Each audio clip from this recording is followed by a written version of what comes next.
RS brothers లో ఆషాఢం KG sale మళ్ళీ మొదలైంది. మరెన్నో క్రేజీ ఆఫర్స్ ఖైదీ చేయండి ఆర్ఎస్ బ్రదర్స్.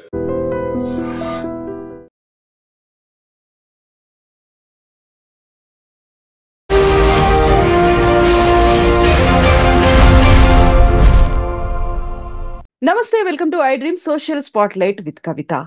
అమెరికాలో సరికొత్తగా మూడో పార్టీ ఆవిష్కరించిందా? ఇప్పటి ఉన్నటువంటి రిపబ్లికన్ డెమోక్రాటిక్ పార్టీ కాకుండా అమెరికన్ పార్టీని అనౌన్స్ చేస్తున్నాను అంటూ ఆవిర్భవించింది అంటూ ఎలాన్ మస్క్ ట్విట్టర్ లో అయితే ట్వీట్ చేశారు. యాక్చువల్ గా థర్డ్ పార్టీకి అక్కడ స్కోప్ ఉందా? అథెంటిసిటీ ఎంత? నిజంగానే అక్కడున్నటువంటి లాస్ లో ఎలాంటి పరిమితులు, ఎలాంటి రూల్స్ అండ్ రెగ్యులేషన్స్ ఉన్నాయి? మనతో పాటుగా ఉన్నారు ప్రముఖ ఇంటర్నేషనల్ లాయర్ శ్రీనివాస్ కావేటి గారు. సార్ నమస్తే. నమస్కారం. ఎలా ఉన్నారు సార్? బ్రిలియంట్ అండి, బ్రిలియంట్. సార్, ఇప్పుడు మూడో పార్టీ అమెరికన్ పార్టీ అనేది వచ్చింది. అక్కడ అమెరికాలో డిస్కషన్ అవుతుందా, కేవలం మేము ఇండియాలో కూర్చొని మాత్రమే మాట్లాడుకుంటున్నాం అంటారా? కవిత గారు బ్రిలియంట్ టాపిక్ తీసుకున్నారు. ఇప్పుడు నేను I was checking up the database. ఎందుకంటే ఒక లాయర్ గా నేను మాట్లాడే ముందు అసలు దాని అథెంటిసిటీ ఏంటి తెలుసుకోవాలి ఎప్పుడైనా. అంటే is it an authentic information? ఆయన పార్టీ పెట్టాడా? నేను ఇక్కడ మనకు ఫెడరల్ ఎలక్షన్ కమిషన్, మన దగ్గర కూడా సెంట్రల్ ఎలక్షన్ కమిషన్ ఉంటుంది, స్టేట్ ఎలక్షన్ కమిషన్స్ కూడా ఉంటాయి, మీకు తెలిసిందే అందరికీ. ఎందుకంటే మనది పార్లమెంటేరియన్ టైప్ ఆఫ్ డెమోక్రసీ, ఇక్కడ ప్రెసిడెన్షియల్ టైప్ ఆఫ్ డెమోక్రసీ. మన రాజ్యాంగం కూడా కొంత మనం అమెరికన్ కాన్స్టిట్యూషన్ నుంచి బ్రిటిష్ వాళ్ళ దగ్గర, ఆస్ట్రేలియా దగ్గర, స్కాట్లాండ్ లో తీసుకున్నాం. అంటే కొన్ని సిమిలారిటీస్ ఉన్నాయి మన దేశానికి, యుఎస్ కి. ఎందుకు మనం వాళ్ళ రాజ్యాంగం కొంత తీసుకున్నాం కనుక. ఇక్కడ ఏంటంటే ఫెడరల్ ఎలక్షన్ కమిషన్ లో నేను చెక్ చేశాను. అంటే ఎలాన్ మస్క్ గారు ఏమన్నా పొలిటికల్ పార్టీ ఫ్లోట్ చేశారా అంటే, అందరూ మన దగ్గర ఇండియాలో అందరూ ఇప్పుడు డిబేట్స్ పెడుతున్నారు, అందరు మీడియా వాళ్ళు పార్టీ పెట్టారు అంటున్నారు. మరి ఫెడరల్ ఎలక్షన్ కమిషన్ లోనైతే నేను చూశాను, ఈ రోజు మార్నింగ్ కూడా చూశాను. మాకు మార్నింగ్ ఇక్కడ చూస్తే మాత్రం ఎక్కడ కూడా నాకు ఫెడరల్ ఎలక్షన్ కమిషన్ లో అమెరికన్ పార్టీ అనేది ఫ్లోట్ అయింది, ఎలాన్ మస్క్ గారు రిజిస్టర్ చేశారు, అది వీళ్ళు గ్రీన్ సిగ్నల్ పార్టీ నడపొచ్చు అని అయితే ఇచ్చినట్టు ఎక్కడ కనపడలేదు. అంటే ఫెడరల్ ఎలక్షన్ కమిషన్ లో this is a news for all the media guys. అంటే ఫస్ట్ మనం అథెంటిసిటీ చూసుకోవాలి మనం చెప్పేటప్పుడు. పెట్టారని ఆయన ఏదో ట్వీట్ చేశారు, పెట్టానని. పెడితే మంచిది కాదు అని మా అధ్యక్షుల వారు చెప్పారు. 2 పార్టీలు ఉన్నాయి, ఇంకొక పార్టీ పెట్టడం ఏంటి? అమెరికాలో గతంలో కూడా మూడో పార్టీలు పెట్టారు. ఇప్పుడు గ్రీన్ పార్టీ అని ఇంకా చాలా పార్టీలు పెట్టారు, ఏవి కూడా సక్సెస్ అవ్వలేదు. అదంతా పనికిరాంది, ఎందుకు చేస్తున్నాడో అని కొంచెం అంటే క్రిటిసైజ్ చేశారు అధ్యక్షుల వారు. ఎందుకంటే వీళ్ళిద్దరు ముందు ఫ్రెండ్స్. మరి ఎలాన్ మస్క్ గారు $250 మిలియన్స్ ఇచ్చాడు ఆయనకి ఎలక్షన్ లో. 1 కాదు 2 కాదు, $250 మిలియన్ ఇచ్చాడు. ఇచ్చి నిలబడి గెలిపించాడు. ఇప్పుడు వాళ్ళిద్దరి మధ్యన విభేదాలు ఏదో వచ్చాయి. వస్తే ఇప్పుడు నేనేదో పార్టీ పెట్టుకుంటా అంటాడు. ఆయన ఫెడరల్ గవర్నమెంట్ లో పనిచేశాడు మొన్నటిదాకా. ఎలాన్ మస్క్ గారు గవర్నమెంట్ ఒక ఏజెన్సీ స్థాపిస్తే దానికి అంటే cutting the funds, federal government అంతా డబ్బు బాగా ఖర్చు పెడుతున్నారని చెప్పి గవర్నమెంట్ ఎఫిషియన్సీ అనే డిపార్ట్మెంట్ పెట్టారు. దానికి ప్రెసిడెంట్ గానో లేకపోతే సిఇఓ గానో పనిచేశారు. ఇప్పుడు సడన్ గా నేను జాబ్ వదిలేస్తాను, నేను పొలిటికల్ పార్టీ పెట్టుకుంటాను, నేను రాజకీయాల్లో వస్తానని చెప్తున్నారు ఎలాన్ మస్క్.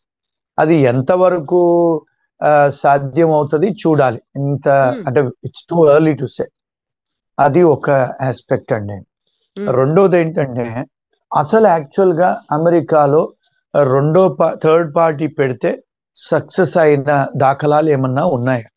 గతంలో 40-50 ఏళ్ల నుంచి కూడా చాలా మందికి రాజకీయవేత్తలు పెడుతున్నారు, కానీ సక్సెస్ అవ్వట్లేదు. ఎందుకు? అమెరికాలో 50 స్టేట్లు అండి. 50 స్టేట్లలో మీరు గెలవాలంటే పార్టీ 50 స్టేట్లలో మీకు 1% మెజారిటీ, అంటే వాళ్ళు 1% ఓటర్లు మీకు సంతకాలు పెట్టాలి. మీరు రిజిస్ట్రేషన్ చేసుకునేటప్పుడైనా పార్టీ, లేకపోతే మీడియా వాళ్ళు సపోర్ట్ ఇవ్వాలి, నేషనల్ మీడియా వాళ్ళు. ఎందుకు? ఇప్పుడు మీరు చూస్తే ఎప్పుడు కూడా CNN వాళ్ళు ఇద్దరు పొలిటికల్ పార్టీ ప్రెసిడెంట్ అని పిలిచి డిబేట్ పెడతారు. అంటే వాళ్ళు డిసైడ్ చేస్తారు, అంటే మీ మీడియా వాళ్ళే డిసైడ్ చేస్తారు అమెరికాలో ఎవరు అధ్యక్షుడు పదవిలో ఉండాలి లేకపోతే ఎవరు డిబేట్లో రావాలని. ఇక్కడ మామూలుగా మనం ఏదో పెట్టేసుకొని చేస్తే అవ్వదు. కానీ ఇక్కడ ఏంటంటే ఎలాన్ మస్క్ గారికి ఆయన ఎక్స్ ఉంది కనుక మిలియన్స్ ఆఫ్ ఆయనకు ఫాలోవర్స్ ప్రపంచవ్యాప్తంగా ఉన్నారు కనుక కాస్త మీడియాను ఇన్ఫ్లుయెన్స్ చేయగలుగుతారు కావచ్చు. ఇంకా మూడోది వచ్చేసి డబ్బు అండి. విపరీతమైన డబ్బు కావాలి. ఇప్పుడు మొన్నటి ఎలక్షన్స్లలో Republicans Democrats more than 800 million dollars ఖర్చు పెట్టారు, అంటే ఒక ఎలక్షన్స్ కి. అంటే ఇవన్నీ కూడా అమెరికాలో ఇండియా లాగా మీ దగ్గర ఎంపీలు ఎమ్మెల్యేలు మినిస్టర్ దగ్గర కోట్ల రూపాయలు ఉంటే అందులో పెట్టేసి చేయటానికి ఉండదు. లిమిటేషన్స్ ఉన్నాయి ఇక్కడ. అంటే ఇప్పుడు ఫర్ ఎగ్జాంపుల్ మాలాంటి ఇండివిజువల్స్ ఉన్నాం అనుకోండి, ఏదన్నా మేము డబ్బు రాసి ఇవ్వాలంటే కొంత లిమిటేషను. ఇప్పుడు మా కంపెనీ నుంచి ఏదైనా ఇవ్వాలంటే $5,000 కంటే ఎక్కువ కాంట్రిబ్యూషన్ ఇవ్వటానికి లేదు. అంటే ఇచ్చినా కూడా మళ్ళీ మేము డిక్లేర్ చెయ్యాలి ఇన్కమ్ ట్యాక్స్ కి. మళ్ళీ వాళ్ళు కూడా ఆడిట్ చేస్తారు. అంటే ఈ పొలిటికల్ పార్టీలు కూడా ఎవరెవరు ఎంత డబ్బు ఇచ్చారు అవన్నీ ఆడిట్ చేస్తారు. So it's a very full proof system financially also. సరే ఎలాన్ మస్క్ దగ్గర ఆయన బిలియనీర్, ఆయన స్పేస్ ఎక్సే కానీ ఆయన టెస్లానే కానీ ఆయనది ఆ లింక్ ఏదైతే ఇంటర్నెట్ లింక్ కంపెనీ పెట్టారో అన్ని కూడా సూపర్ సక్సెస్ఫుల్ గా నడుస్తున్నాయి. కానీ అందరూ క్వశ్చన్ వేసేది ఏంటంటే, సరే పొలిటికల్ పార్టీ పెడతాడు, ఈయన అధ్యక్షుడు అవ్వచ్చా? అమెరికన్ కాన్స్టిట్యూషన్ ఏమంటది, నువ్వు అమెరికాలోనే పుట్టాలి నువ్వు అధ్యక్షుడు కావాలంటే. మరి నువ్వు అమెరికాలో పుట్టలేదు కదా, సౌత్ ఆఫ్రికాలో పుట్టావు, ఇక్కడ చదువుకోవడానికి వచ్చావు, మా అందరిలాగానే F1లు H1లు చేసుకొని గ్రీన్ కార్డు చేసుకొని సిటిజన్ అయ్యావు ఈరోజు. సో మీకు అర్హత ఉందా? సిటిజన్షిప్ మన ప్రెసిడెంట్ అయ్యే అర్హత ఉందా? లేదు. మళ్ళీ మీరు ఇంకొక మనిషిని తయారు చేయాలి ప్రెసిడెంట్. సో ఇన్ని అడ్డంకులు ఉన్నాయండి. అంటే ఆయన డబ్బు పెట్టొచ్చు, మీడియాను కవర్ చేయొచ్చు, అన్ని స్టేట్లలో వాలంటీర్స్ పెట్టి 1% ఓటర్ల దగ్గర సంతకాలు తెచ్చుకోవచ్చు. మళ్ళా ఇక్కడ సిస్టమ్ ఏంటంటే మనలాగా డైరెక్ట్ ఎలక్షన్స్ కావండి ఇక్కడ. అంటే మనం ఎంపీలకు ఎమ్మెల్యేలకు అందరికి డైరెక్ట్ గా ఓట్లు వేస్తాము, ఆ మెంబర్ ఆఫ్ పార్లమెంట్ అంతా కలిసి ప్రైమ్ మినిస్టర్ని ఎన్నుకుంటారు కదా. ఇక్కడ అలాంటి పద్ధతి లేదు, ఇండైరెక్ట్ గా మనం ఎన్నుకుంటాం ఇక్కడ. ఎందుకంటే ఎలక్ట్రల్ కాలేజ్ అనే సిస్టమ్ ఉంది, అది ఒక్కటే US లోనే ఉంది ఆ system. It's a very complex system. So ఇవన్నీ కూడా కొన్ని అడ్డు గోడలు ఉన్నాయి. అంటే మరి ఎంతవరకు సాధ్యమవుద్ది? ఆయన ఏదో టెస్లా పెట్టి నడిపినట్టుగానో లేకపోతే స్పేస్ ఎక్స్ పెట్టి నడిపినట్టుగానో, అంటే అంత డబ్బులు ఇచ్చి నిలబెట్టి గెలిపించారు, అంత ఈజీగా రాజకీయం ఉండదు అమెరికాలో. అంటే నాకు తెలిసిన విధంగా, అంటే ఒక లాయర్గా ఇక్కడ నేను లా చదువుకున్నాను, కాన్స్టిట్యూషన్ కూడా చదివాను. సో అంత ఈజీగా రాజకీయాలలో వచ్చి నేషనల్ లెవెల్లో ఆ పార్టీని నిలదొక్కునే పరిస్థితి ఉండదు. కానీ ఇప్పుడు చాలా మంది మీడియా వాళ్ళు కథనాలు ఏం చేస్తున్నారంటే 58% స్టాటిస్టిక్స్ ఉంది, అందరు అమెరికన్స్ థర్డ్ పార్టీ కోసం చూస్తున్నారు అని అంటున్నారు. ఉండొచ్చు, నేను కాదనను. కానీ ఎంతవరకు సాధ్యము? 50 స్టేట్లలో ఆయన చేసి 50 స్టేట్లలో ఆయన అంటే పార్టీ అన్ని ఎలక్షన్స్లలో, స్టేట్ ఎలక్షన్స్లలో, సిటీ ఎలక్షన్, మున్సిపాలిటీ ఎలక్షన్స్లలో, ఫెడరల్ ఎలక్షన్స్ లో నిలబడి గెలిపించి పార్టీని నిలబెట్టుకునే పరిస్థితి అంటే, మరి ఆయన ఫుల్ టైం వ్యాపారస్తులు, అవన్నీ వదిలేసి రాజకీయం చేయాలంటే మరి మనకు తెలిసిన విషయం ఎలా అవుతుందో. So you cannot ride 2 horses at a time. ఎవరికైనా కాదు కదండి. ఇప్పుడు నా లెవెల్లో నేనే కొన్ని ఆఫీసులు నడిపిస్తున్నాను, అసలు నాకు పర్సనల్ టైమే ఉండదు. ఎందుకంటే you cannot do 2 to 3 things కదా. సో మరి ఆయన ఎంతవరకు చేస్తారో తెలియదు. దిస్ ఈజ్ రియాలిటీ అండి, అంటే నేను రియల్ చెప్తున్నాను మీకు. ఇంకొకటి ఏంటంటే, ఇంకొక ముఖ్యమైన విషయం ఏంటంటే, ఇక్కడ ఆయనతో పెట్టుకున్నారు, అధ్యక్షునితో పెట్టుకుంటున్నాడు. పెట్టుకుంటే ఆయన ఏమంటున్నారు, ట్వీట్ కూడా చేస్తున్నారు, ఓపెన్ ఇంటర్వ్యూలో కూడా చెప్తున్నారు, నేను ఆయన్ని రిపోర్ట్ చేస్తాను, ఆయన వాళ్ళ దేశానికి వెళ్లాల్సి వస్తుంది. అంటే ఏంటి అర్థం? ఎందుకంటే మా అధ్యక్షుల వారు ఇంతకుముందు ఆయన పర్సనల్ లాయర్ని ఆయన పర్సనల్ చార్టెడ్ అకౌంటెంట్ ని, ఆయన క్యాంపెయిన్ మేనేజర్ ను జైలు పోతున్నప్పుడు కూడా చూశారు. చూసి నాకు వాళ్ళతో ఏమి తెలియదు, నాకు వాళ్ళతో సంబంధం లేదని చెప్పారు. సో ఇప్పుడు ఆయన దగ్గర పనిచేసిన లాయర్ 10 ఏళ్ళనే జైలుకు పోయాడు. పోతే ఆయన పట్టించుకోలే, నాకు తెలీదు అని చెప్పి తన పర్సనల్ లాయర్నే జైలుకు పోతే చూశాడు, ఆయన ఏం చేయలే. ఇప్పుడు ఈయన ఏదో డబ్బులు ఇచ్చి, ఎంతమంది ఎలాన్ మస్క్ ఎప్పుడు కూడా డెమోక్రటిక్ పార్టీకి సపోర్ట్ చేసేవారు, ఇదే ఫస్ట్ టైం ఆయన రిపబ్లికన్ పార్టీ సపోర్ట్ చేశారు. ఎందుకు చేశారన్న విషయం చాలా మందికి తెలియంది ఏంటంటే, లాస్ట్ టైం మన బైడెన్ గారు ఉన్నప్పుడు వైట్ హౌస్ లో ఈ ఎలక్ట్రిక్ కార్స్, ఇప్పుడు ఆయన సోలార్ కంపెనీ కూడా పెట్టారు ఎలాన్ మస్క్. అయితే ఆ సోలార్ను, electrical cars, electrical car manufacturers ని అందరినీ పిలిచారు జో బైడెన్ గారు వైట్ హౌస్ లో మీటింగ్ కి. కానీ ఎలాన్ మస్క్ ని పిలవలేదు. పిలవకపోతే అది ఆయనకు చాలా బాధ కలిగించిందంట, ఈగో హర్ట్ అయ్యారంట. అంటే వన్ ఆఫ్ ది మీడియాస్లలో తెలిసిన విషయం. సో అందుకనే ఆయనే మన రిపబ్లికన్ కు మొగ్గు చూపి అంత డబ్బిచ్చి ఓపెన్ గా తిరిగారు ఆయన. So that is one of the reason. మరి ఇప్పుడు వీళ్ళిద్దరి మధ్యన ఏంటి విభేదాలు అంటే, ఇప్పుడు ట్రంప్ గారు ఏం చేశారు, ఈ ఈవీ వెహికల్స్ కు ఇంతకుముందు ఇక్కడ క్రెడిట్స్ ఇచ్చేవాళ్ళండి. అంటే ఇప్పుడు మన దేశంలో కూడా ఉంది, మనకు కూడా మోటార్ వెహికల్ డిపార్ట్మెంట్ వాళ్ళు వీళ్ళు మనకు ఎలక్ట్రికల్ కార్ కొనుక్కుంటే కొన్ని వెసులుబాట్లు ఇచ్చారు ట్యాక్స్ డిపార్ట్మెంట్ వాళ్ళు. అంటే క్రెడిట్ అంటారండి. అంటే మనకు క్రెడిట్ ఇచ్చి కంపెనీకి కూడా $7,000 ఇచ్చారు. కారు కొనుక్కున్న వాళ్ళకి కూడా ట్యాక్స్ బ్రేకులు ఇచ్చారు. ఇప్పుడు మేము పైన మా ఇంటి మీద సోలార్ ప్యానెల్స్ పెట్టుకున్నాం, ట్యాక్స్ క్రెడిట్స్ ఇచ్చారు మాకు కూడా. అంటే ఏంటంటే ప్రపంచంలో సోలార్ దిక్కు మారాలి మనం, అంటే ఆయిల్ నుంచి లేకుండా, అంటే ట్రెడిషనల్ కాకుండా ఇప్పుడు సోలార్ సైడ్ మొగ్గు చూపించి చేసుకోవాలని. ఇప్పుడు ఏం చేశారంటే ప్రస్తుత బిల్లులలో ఆ ఎలక్ట్రికల్ వెహికల్స్ లేకపోతే సోలార్ వాటికి ఏవైతే ఉన్నాయో వాటికి ట్యాక్స్ క్రెడిట్స్ తీసేస్తారు. ఎవరు, మన ట్రంప్ గారు. దానికి ఆయనకు, ఎందుకంటే ఆయన కంపెనీ చాలా నష్టాలలో పోబోతుంది. ఎందుకంటే ఇప్పుడు కార్లు కొనరు. రెండోది ఏంటంటే ఈ మధ్యకాలంలో ఆ కారు ఏదైతే డీలర్షిప్స్ ప్రపంచవ్యాప్తంగా ఆ డీలర్షిప్లు మీద అటాకులు చేశారు. అమెరికాలో వాళ్ళ కారును కూడా ఆ డీలర్షిప్ దగ్గర కాలబెట్టారు అమెరికన్స్. సో అంటే ఇప్పుడు ఏ రాజకీయ పార్టీలో కొంతమంది సపోర్టర్స్ ఉంటారు, మనం చూస్తాం. ఏదో కేసీఆర్ కొడుకునేదంటే పోయి మా టీవీని పొద్దుం అటాక్ చేసినట్టు, అక్కడ ఏమీ లేదు పరిస్థితి. అలాగా ఎక్కడికైనా ప్రపంచంలో కొంత ఉంటుంది ఆ సెక్ట్ ఆఫ్ పీపుల్, ఆ పొలిటికల్ ఐడియాలజీ ఉన్న వాళ్ళు, ఆ రాజకీయవేత్త సంబంధించిన వాళ్ళు. అలాగే ఎలాన్ మస్క్ కొంత థ్రెట్ గా ప్రపంచవ్యాప్తంగా కనిపిస్తుంది. అందుకే అక్కడ విభేదించి ఆయనే బయటికి వచ్చేసి ఈ బిల్లులు ఇంకా బ్యాంక్రప్ట్ చేస్తాయి అమెరికాను.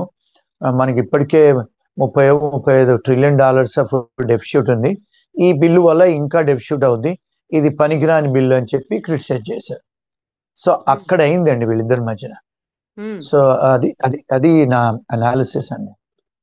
సో ఒక రకంగా మళ్ళీ వాళ్ళిద్దరి మధ్యలో ప్యాచప్ కాదు, ఇప్పుడు ఎలాన్ మస్క్ అనౌన్స్ చేసినట్టుగా పార్టీ అనేది ముందుకు వెళ్ళదు. యాక్చువల్ గా ట్రంప్ అనేది ఒక మాట పదే పదే చెప్తున్నారు, ఆయన డిపోర్ట్ చేస్తాను, మళ్ళీ వెనక్కి వెళ్ళిపోవాలి అనే మాట, అది జరుగుతుందంటారా?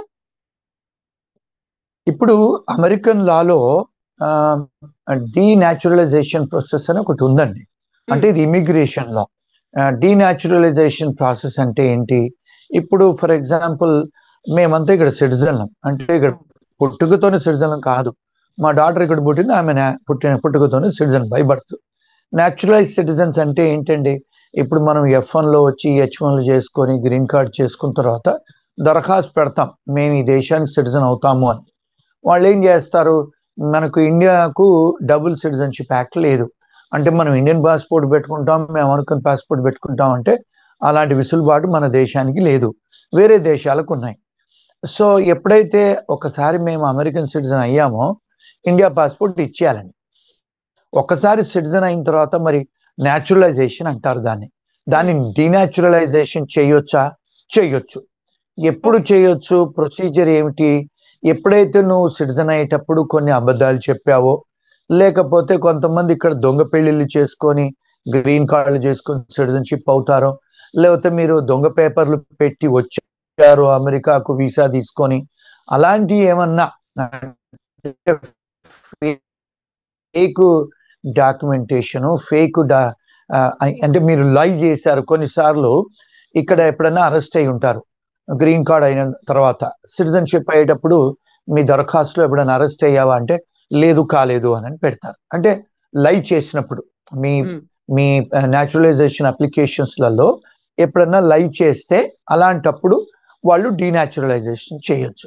ఇక్కడ తెలుసుకోవాల్సింది ఏంటంటే మీ ప్రేక్షకులు, మరి ట్రంప్ గారు చేయొచ్చా అంటే లాలో ఏముంది, అది ఎగ్జిక్యూటివ్ యాక్షన్ కాదు, జుడిషియల్ యాక్షన్. ఒక్కసారి మిమ్మల్ని న్యాచురలైజ్ చేసిన తర్వాత ఓన్లీ జడ్జి గారే చేయగలుగుతారు మిమ్మల్ని డీనాచురలైజ్. అంటే మీ మీ సిటిజన్షిప్ రద్దు చేసేది హక్కు ఓన్లీ జడ్జెస్కే ఉంది. అంటే డిస్ట్రిక్ట్ జడ్జి అంటే ఫెడరల్ జడ్జెస్ ముందుకు వెళ్ళాలి. మరి ఇక్కడ ట్రంప్ గారు ఏమన్నా ఆయన చేయొచ్చా అంటే ఆయన ఎగ్జిక్యూటివ్ పవర్ లో అన్ని చేస్తున్నారు. అంటే జ్యుడిషియరీని కూడా లాను కూడా ఆయన చేతిలో తీసుకొని చేస్తున్నారు. ఇప్పుడు వారు చేసేటట్టు ఉండేది ఉంటే దేశద్రోహానికి సంబంధించిన నేషనల్ సెక్యూరిటీకో లేకపోతే ఈయన జాసూసీ చేసి బయట దేశాలకు ఇన్ఫర్మేషన్ ఏమన్నా ఇస్తున్నాడో అంటే మన దేశద్రోహి అని ఒకవేళ వారు చేయగలిగితే తన చేతిలో ఉంది పవర్ చేయగలుగుతారు. అంటే నేషనల్ సెక్యూరిటీ కింద ఎవరైతే కొంతమంది టెర్రరిస్టులు వాళ్ళు వీళ్ళు ఉంటారో ఆయన తీసుకోవచ్చు కొన్ని యాక్షన్స్. కానీ మరి ఎంతవరకు చేస్తారు, లేకపోతే మరి ట్రంప్ గారు కూడా బిలియనీరు, ఆయనకు కూడా లాయర్స్ ఉన్నారు, ప్రపంచవ్యాప్తంగా ఆయనకు ఫాలో అప్ ఉంది. ఆయన మరి ఇక్కడ ఆయన కంపెనీలు మూతేసి మరి ఆయనను పంపించేస్తే వేరే దేశాలు కూడా పోయి పెట్టుకోగలుగుతాడు, చేయగలుగుతాడు. అంత దమ్మున్న మనిషి. అంటే ఈ రోజు కుబేరుడు ఆయన, బిలియనీర్ ఆయన, చేయగలుగుతారండి. Money plays vital role in anything in the world today. So మరి ట్రంప్ గారు చేస్తారా అంత పెద్ద స్టెప్ తీసుకొని? ఎందుకంటే మరి అన్ఎంప్లాయ్మెంట్ కూడా అయిపోద్దిగా, ఈ కంపెనీస్ అన్ని క్లోజ్ అవుతాయి. ఇప్పుడు మెనీ ఫెడరల్ కాంట్రాక్ట్స్ ఇచ్చారు వారికి, స్పేస్ ఎక్స్ కి. ఎందుకంటే మొన్న ఆ స్పేస్ లో మన ఇండియన్ ఆస్ట్రోనాట్ కూడా ఉంటే వెనక్కి తీసుకొచ్చాడు ఆయన. నాసా వాళ్ళు ఫెయిల్ అయితే స్పేస్ ఎక్స్ వాళ్ళు వెళ్ళి తీసుకొచ్చారు ఆ షెల్ ని. మరి ఇలాంటి చేసినప్పుడు మరి ఏమవుతుందో తెలియదు. ఎందుకంటే it's now they have lot of federal contracts. మరి ప్రెసిడెంట్ గారు నేను ఆ కాంట్రాక్ట్స్ అని రద్దు చేస్తా అంటున్నారు. మరి వేసి చూడాలండి. ఇప్పుడే it's too early to say anything on that. So ఇప్పుడు వస్తున్నటువంటి అనాలిసిస్ ఏంటంటే ఎలాన్ మస్క్ అధ్యక్షుడు కాకపోవచ్చు, అధ్యక్షుడిగా పోటీ పడడం, ఎందుకంటే అక్కడ ఉన్నటువంటి రూల్స్ అప్లై చేయవు కాబట్టి. బట్ అక్కడ ఉన్నటువంటి మున్సిపాలిటీల్లోనో లేకుంటే అక్కడ ఉన్నటువంటి లోకల్ గా డిస్ట్రిక్ట్ వైజ్ గా జరిగేటువంటి ఎలక్షన్స్ లో మాత్రం ఈసారి తన పార్టీ తరఫున అభ్యర్థి నిలబెడతారు. సో లిమిటెడ్ గా పోటీ అనేది ఈసారి చేయబోతున్నారు అనేటువంటి వాదన ఉంది. ఉండొచ్చండి, అవ్వచ్చు, పాసిబుల్. ఎందుకంటే తన దగ్గర డబ్బు ఉంది, ఇన్వెస్ట్ చేయగలుగుతారు, బిలియనీరు, అయ్యే ఛాన్సెస్ ఉన్నాయి. ఎందుకంటే మీకు ఇంతకుముందు నేను ఎక్స్ప్లెయిన్ చేసిన దాంట్లో ఒక నేషనల్ పార్టీ లాగా ఉండాలంటే ధనము, మీడియా, ఆ రెండు ఆయన చేతిలో ఉన్నాయి. మరి ఆయనకు ఎంప్లాయీస్ కూడా పెట్టుకోవచ్చు దేశం మొత్తంగా. ఆయనకు అంత ఉంది, డబ్బు ఉంది, అంత కలేజా ఉంది. మరి కంట్రీలో థర్డ్ పార్టీ కూడా కావాలి, రావాలని 58% అమెరికన్ సిటిజన్స్ చూస్తున్నారు. ఆయన ఏమంటాడంటే డెమోక్రట్సే కానీ రిపబ్లికన్సే కానీ ఒక మిడిల్ క్లాస్ అమెరికన్స్ కు ఉపయోగపడేలాగా లేదు. అంత ధనవంతులకే వాళ్ళు ట్యాక్స్ బ్రాకెట్లు ఇస్తున్నారు, వాళ్ళే పెద్ద పెద్ద ధనవంతులు, వీళ్ళు వాళ్ళకే చేస్తున్నారు, మామూలు ప్రజలకి ఏం లేదని వారు అన్నారు. It is true. ఎందుకంటే వీళ్ళంతా డెమోక్రట్సే కానీ రిపబ్లికన్సే కానీ వాళ్ళంతా ధనవంతులే, they are running the parties అండి. So there are possibilities definite గా. ఇప్పుడు always a change in democracy. పెద్ద పెద్ద దేశాలలో చూసాం మనము ఓవర్ నైట్. ఇప్పుడు ఫర్ ఎగ్జాంపుల్ మన ఇండియాలో కూడా చూస్తే మనం ఎప్పుడు అనుకోలేదు ఆమ్ ఆద్మీ పార్టీ పవర్ లోకి వస్తుందని. అదేదో చీపిరి పట్టుకొనేసి ఆయన అంతకుముందు ఎప్పుడు రాజకీయాల్లో కూడా లీడ్ ఆయన. ఎవరు మన ఢిల్లీ సీఎం గా చేసిన ఆమ్ ఆద్మీ పార్టీ అరవింద్ గారు. మరి ఆయన అయ్యారు కదండి సీఎం, నేషనల్ పార్టీ కింద చేశారు. మరి పంజాబ్ లో కూడా వచ్చింది. సో ఇప్పుడు అది కూడా నేషనల్ పార్టీ లాగా ఇప్పుడు తెలంగాణ, ఆంధ్రాలో కూడా వచ్చారు వాళ్ళు, అన్ని వేరే స్టేట్లలో కూడా వచ్చారు. సో అట్లా అయ్యే ఛాన్సెస్ థర్డ్ పార్టీకి ఛాన్సెస్ ఉంటాయి. కొంత గొప్ప డెఫినెట్ గా ఇన్ఫ్లుయెన్స్ ఉంటది, డెఫినెట్ గా కొంత మార్పులు అవుతాయని అనుకుంటాను నేను. Thank you so much sir. మళ్ళీ మనం మాట్లాడుకుందాం. బోల్డ్ అని విషయాలు అయితే ఉన్నాయి. ఇక్కడ ఎదురు చూస్తున్నటువంటి పేరెంట్స్ ఉన్నారు, ఎదురు చూస్తున్నటువంటి స్టూడెంట్స్ ఉన్నారు. వాళ్ళంటి గురించి కూడా మాట్లాడుకోవాలి సార్ మనం. Thank you so much sir. Sure. Thank you sir.